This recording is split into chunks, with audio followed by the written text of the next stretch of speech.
बेटा अब हम लोग ब्रीदिंग के दो पोर्शन हमने किए थे। इंस्पायरेशन हवा का अंदर जाना और एक्सपायरेशन हवा का बाहर निकाला जाना। तो उनमें से पहले प्रोसेस को पढ़ेंगे जो है इंस्पायरेशन। अभी मैंने पिछले लेक्चर में आपको बताया कि हमें तीन चीजों का ख्याल रखना चाहिए। वो तीन चीजें कौन सी थी बेटा? अगर बात की जाए एक्सटर्नल इंटरकॉस्टल मसल की, तो मैंने आपको बताया इंस्पायरेशन के लिए इनको कॉन्ट्रैक्ट होना चाहिए, इसलिए मैंने यहां पर लिख दिया है कॉन्ट्रैक्ट। मैंने ये भी बताया था कि एक्सटर्नल इंटरकॉस्टल मसल और इंटरनल इंटरकॉस्टल मसल एंटागोनास्टिक है। तो अगर एक्सटर्नल इंटरकॉस्टल मसल कॉन्ट्रैक्ट होंगे तो इंटरनल इंटरकॉस्टल मसल रिलैक्स होंगे।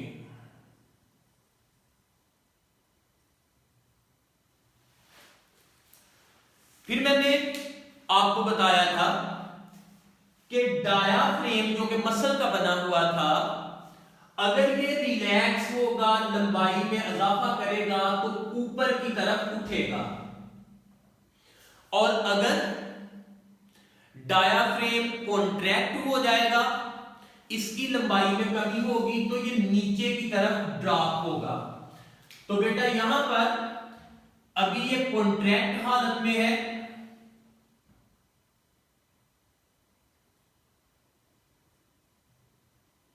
यहां मैं लिख देता हूं contracted.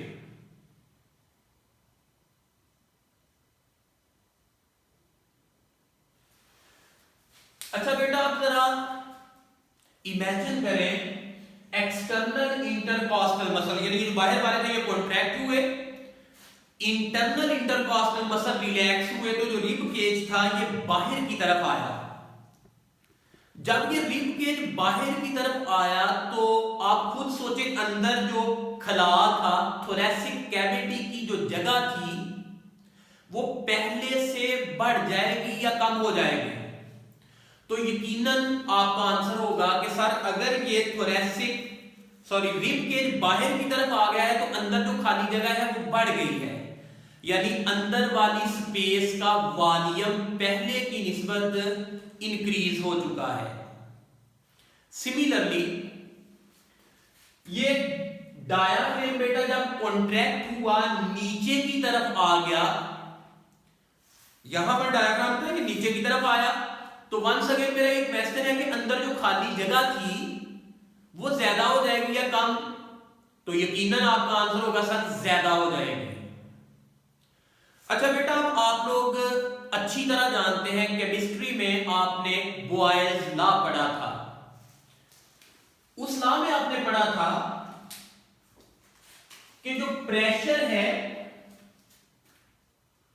That is inversely proportional to volume. अभी आप लोगों ने मुझे बताया एक्सटर्नल इंटरकॉस्टल मसल के कॉन्ट्रैक्ट होने से, इंटरनल इंटरकॉस्टल मसल के रिलैक्स होने से और डायाफ्रेम के कॉन्ट्रैक्ट होने से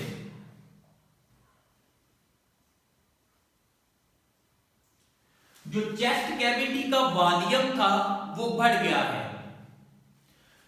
अच्छा बेटा अकॉर्डिंग टू बॉयल्स लॉ अगर ये वॉल्यूम बढ़ गया है तो प्रेशर यकीनन कम हो जाएगा, यानी चेस्ट कैविटी के अंदर हवा का प्रेशर पहले की निस्बत कम हो गया है। हम अच्छी तरह जानते हैं air always moves from high pressure to lower pressure, तो जो बाहर की हवा है ये नॉस्ट्रिल के जरिए अंदर जाएगी और हमारे लंग्स तक पहुंच जाएगी। तो बेटा हवा का लंग्स के अंदर चले जाना, इसी प्रोसेस को हम लोगों ने नाम दिया था इंस्पायरेशन का। अब बेटा ये तो था ब्रीदिंग का पहला मरहला। अब हम लोग बात करते हैं ब्रीदिंग के दूसरे मरहले की, जो कि था एक्सपायरेशन का। तो बेटा जो एक्सपायरेशन है यकीनन ये इंस्पायरेशन के उलट होगी। अगर एक्सटर्नल इंटरकॉस्टल मसल की बात करें तो एक्सपायरेशन के लिए इनको रिलैक्स करना पड़ेगा, इंटरनल इंटरकॉस्टल मसल को कॉन्ट्रैक्ट करना पड़ेगा,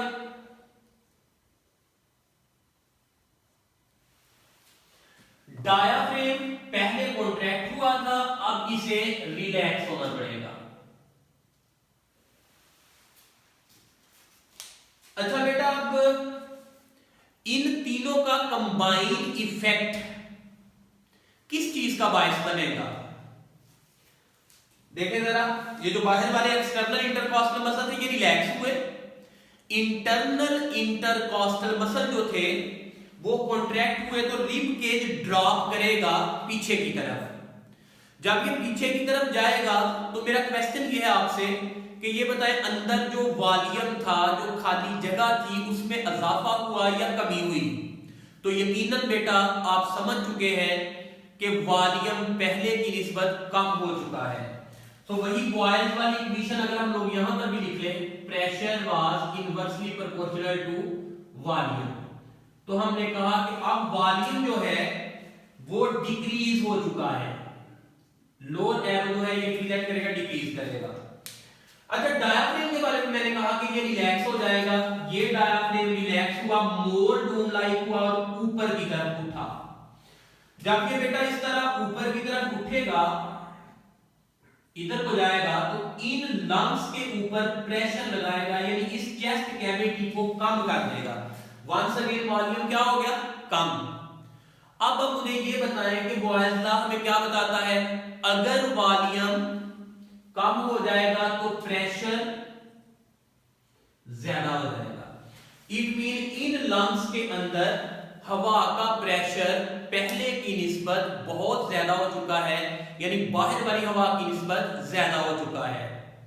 वंस अगेन, अभी थोड़ी देर पहले मैंने आपको बताया कि जो एयर है वो हाई प्रेशर से लो प्रेशर की तरफ मूव करती है। क्योंकि यहां पर प्रेशर ज्यादा हो चुका है, अब यहां से हवा लो प्रेशर की तरफ यानी इन्वायरमेंट की तरफ मूव करेगी,